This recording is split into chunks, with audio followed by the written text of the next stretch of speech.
Well, good afternoon. Welcome on board the Millennium Diamond for your trip down to the Tower of London. Next stop today.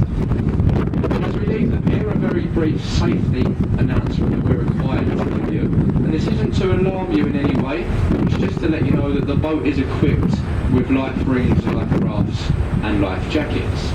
Life rafts are located on the outer roofs of the boat, and life jackets are in the stored compartments marked with the green and cream stickers. They're all over the place, but you've really got no need to worry, so just sit back and relax. Now I know as you boarded the boat, a couple did come and ask me if there would be some sort of commentary on the way down to the Tower of London. Well folks, unfortunately there are no guides employed here. You can probably tell that I'm not a guide, I'm just a member of the crew. But I don't mind if you want me to, and if you can understand me of course, that does help. I'll point out a few buildings for you along the way if you like. Would you like me to? No problem. Well, as I said, bear in mind, I'm not a guide and I'm not multilingual either, so it's only going to come in one language, and that'll be the London version of English. If you can understand that, you'll be alright. Now I'll start with the building ahead of us on your right. We've got the Houses of Parliament, and that is of course the seat of the British government. More commonly known to us Londoners as the Westminster Gasworks, and that's because of the hot air that comes out of that building on a very regular basis. Now you may think that you can see Big Ben. Well, you can't. What you can see is the great clock at Westminster, what we all know and always will know as Big Ben. But as a matter of fact, Big Ben is just a nickname for the 13.5-ton bell that lives inside that tower and chimes the hour and the hour only. So you can't see Big Ben, you can only hear it. And if you was wondering where it got its name from, named after a gentleman called Sir Benjamin Hall, and he was the Commissioner of Works at the time of the construction. And Sir Benjamin Hall was only a very, very short man. He only stood at about 5 foot tall. But then again, folks, he was also about 5 foot round, and he much resembled a bell, and so they named the bell after him. Big Ben, that's what they used to call it. But one of London's best kept secrets, one of London's unknown facts, is that his name wasn't actually Benjamin at all. That was only his middle name. His real first name was Richard. But of course, they thought it a little bit inappropriate calling the bell Big Richard. Glad there's a few of you on my wavelength anyway. Good afternoon. As we turn the boat, folks, you can't really miss it. On your right, we have the London Eye. Anybody been on the Eye today? Was it good? Well, the Eye stands at 450 feet tall with 32 of those glass capsules. And the reason there are 32, there is a reason behind that, and that's because there are 32 boroughs in London. So each capsule is a representative of an area. Each one of those capsules can carry up to 25 people. And on a nice, busy summer's day, the London makes around £10,000 a spin, which is every half an hour. We was a little bit curious, well I was, as I can see a few of you are, so I've worked it out for you. And at the end of a nice, busy summer's day, the London Eye makes its owner around £250,000. And so the owners are seriously considering changing the name of the London Eye to the Wheel of Fortune, because it's making an absolute fortune. On a very clear day, you can see about 30 miles across London from the top. But as you know, we don't really get many clear days here. And the first bridge we'll pass under today, the bridge ahead of us, the Charing Cross Railway Bridge. Quite a unique bridge over the Thames.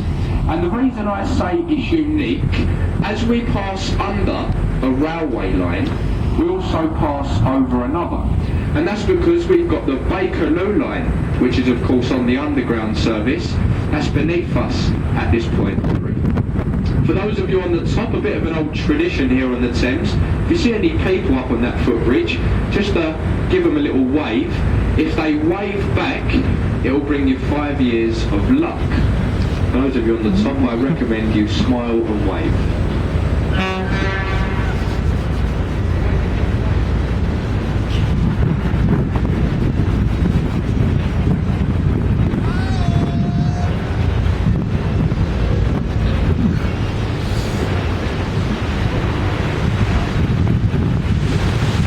Got another one here, folks, so keep waving. Here's a waving visible here. They don't wave back, it just means that they're from London and they're miserable like the rest of us. Now on your right hand side, the Royal Festival Hall, and that is the last remaining building from the Festival of Great Britain in 1951. A very famous building, many famous people are playing inside. Liza Minnelli, Michael Jackson, Sir Elton John and Old Blue Eyes Frank Sinatra. They've all played in that building on your right. And if you've got your cameras ready, on your left-hand side, London's oldest monument, which is Cleopatra's Needle. And the needle is said to be over 3,500 years old, given to us from a thankful Egyptian government for the victory over France at the Battle of the River Nile. And there's an exact replica of that monument in Central Park, New York City. And the bridge, this is the Waterloo Road Bridge, and it's more commonly known on the Thames as the Ladies' Bridge. And the reason for that, when it was constructed, most of the men were out fighting at war, fighting for king and country, which left it very simply down to the ladies of London to build that bridge. These ladies, they used the most expensive stone that they could get their hands on, which was a Portland self-cleansing stone, which means that every time it rains in London, that bridge gets a thorough clean. Personally, girls, I think you've done a fantastic job, so give yourselves a little tap on the back. The dull grey brick building on your right-hand side with the flashing signboard on the front looks a little bit to me like a multi-storey car park. Well, it isn't. That's actually London's Royal National Theatre. But you wouldn't think it to look at that building, would you?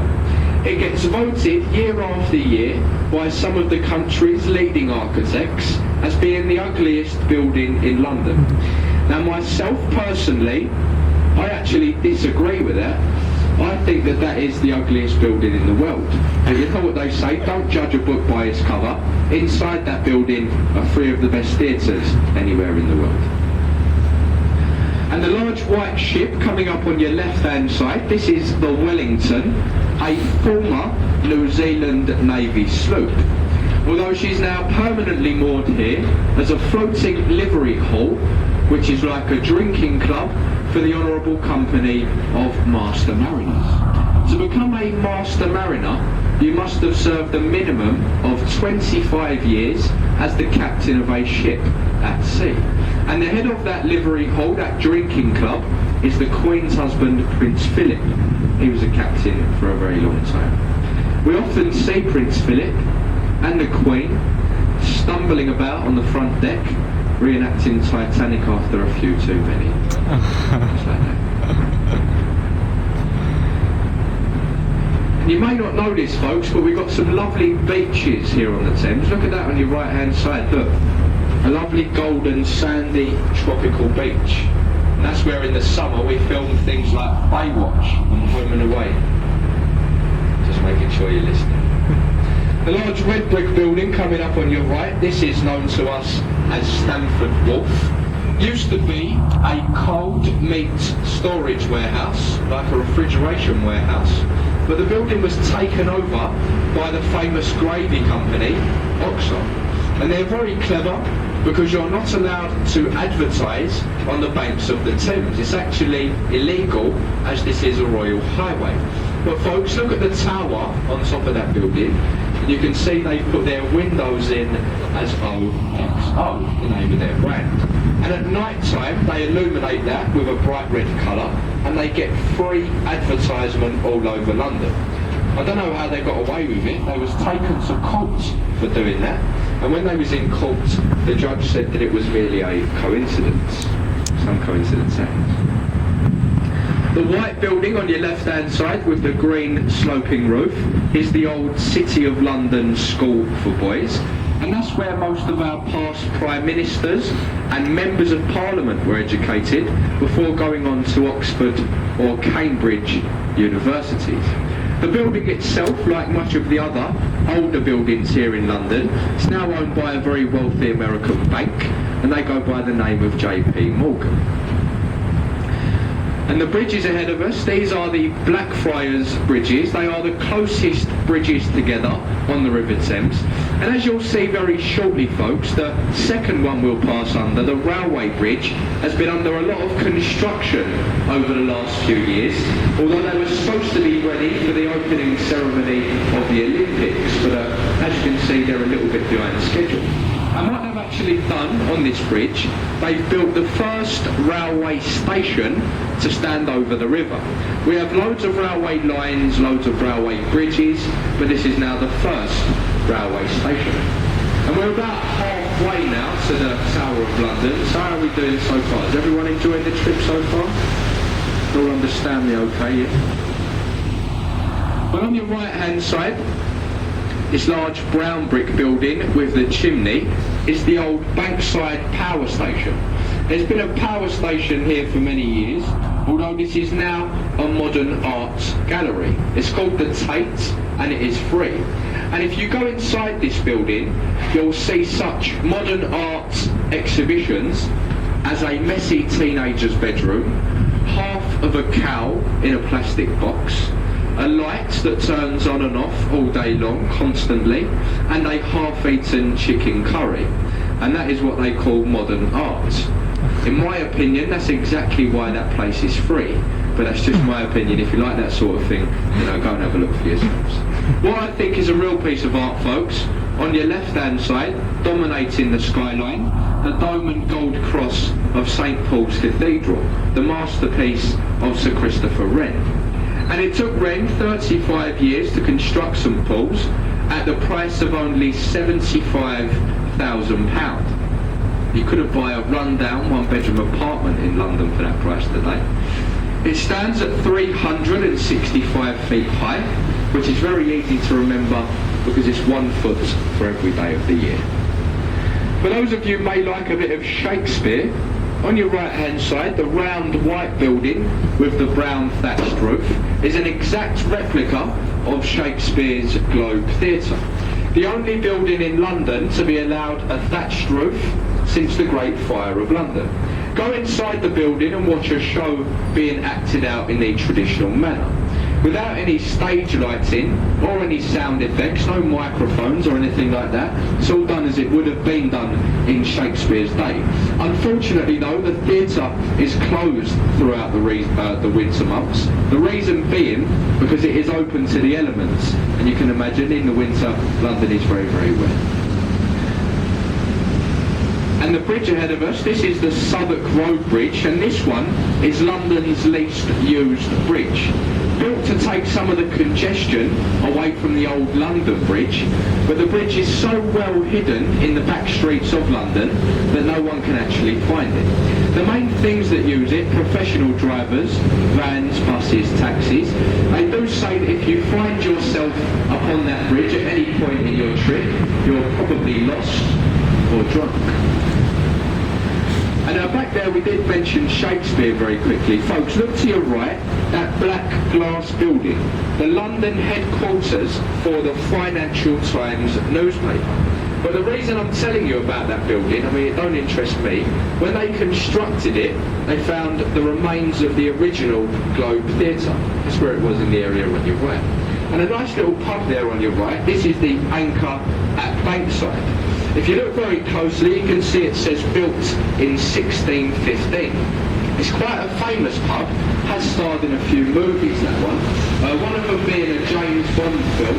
More recently, Mission Impossible and a film called Getting to the Greek was in that as well. For the children aboard, I think we've got a few kids downstairs and a couple upstairs here. Look to your right hand side, we have a real life pirate ship moored in the dock. An exact replica of of Sir Francis Drake's old ship, the Golden Hind.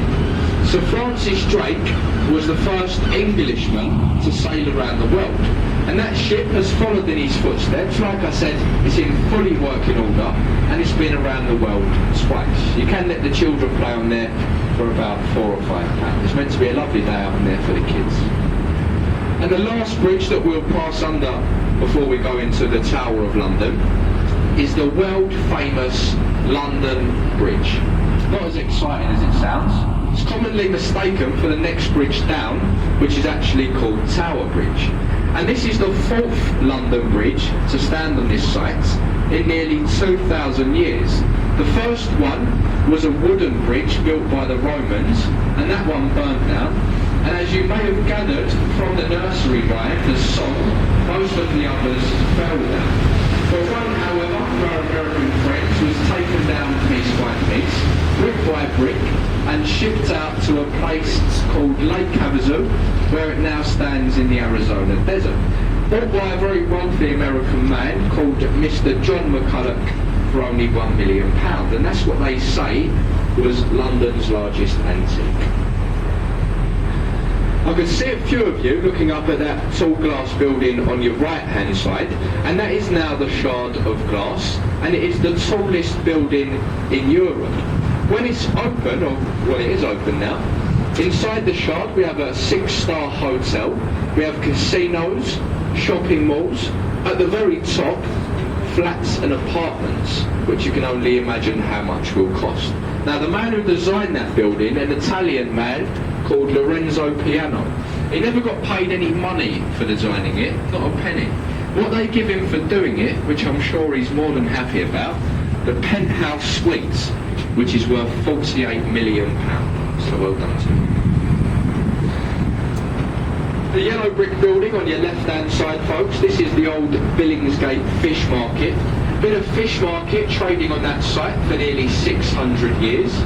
The only fish that you'll see today though, sadly, are the two that stand on the top, and they're the golden fish as weathermans. As you can see on your right hand side, we've got our very own warship here in London. This is HMS Belfast, built in the same shipyard as the ill-fated Titanic, which was the Harland and Wolff shipyard in Belfast, Northern Ireland. She last saw action throughout the Korean campaign, and that's where she last fired those guns in anger. As you can see, there are 6 guns at the front, 6 at the back, each of which are capable of firing a 100-weight shell about 14 land miles. Today the Belfast, permanently moored there, as an extension on the Imperial War Museum. You can go on there and have a little look around. And for those of you with children, I recommend if you want to tire them out while you're in London, then take them on there. Because they've got over 9 decks which you can explore, most of which consist of ladders and ramps. And I promise you, when you get home, the kids, they'll be knackered and you'll get an early night, which is always a bonus.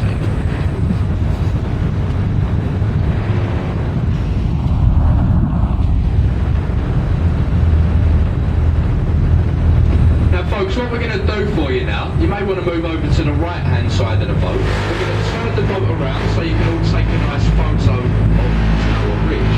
And Tower Bridge was opened in 1894, designed by Sir John Wolfe Parry and designed in the Gothic style to blend in with its surroundings on your left of the Tower of London. The bridge isn't as old as it looks.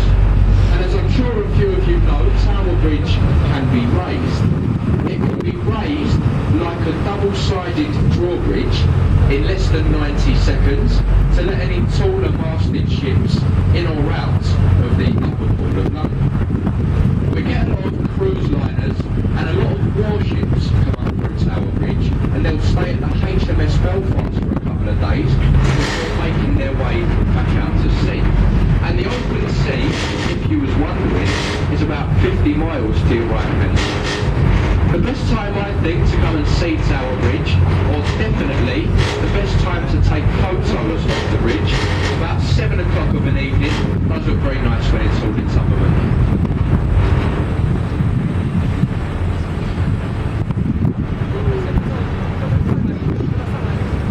Now